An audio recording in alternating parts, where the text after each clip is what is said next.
ప్రతిఘటన టీవీకి స్వాగతం. క్షణక్షణం మీకోసం. దాదాపు 9 నెలల పాటు అంతరిక్షంలో చిక్కుకుపోయిన భారత సంతతి వ్యోమగామి సునీత విలియమ్స్, మరో వ్యోమగామి బుచ్ విల్మోర్ ఇటీవలే భూమి మీద సురక్షితంగా అడుగుపెట్టారు. తాజాగా నాసా నిర్వహించిన ప్రెస్ కాన్ఫరెన్స్లో అంతరిక్షంలో అనుభవాలను మీరు పంచుకున్నారు.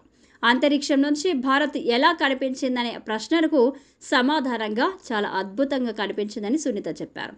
తాము హిమాలయాల మీద నుంచి వెళ్లిన ప్రతిసారి మంచు పర్వతాల అందాలను విల్మోర్ కెమెరాలో బంధించారని సునీత తెలిపారు.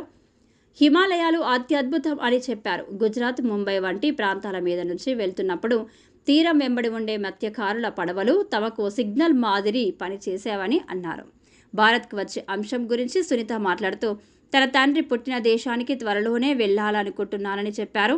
ఇండియాలో ఉన్న బంధువులు, ప్రజలతో ముచ్చటించాలని, వారితో తమ అనుభవాలను పంచుకోవాలని ఉందని అన్నారు.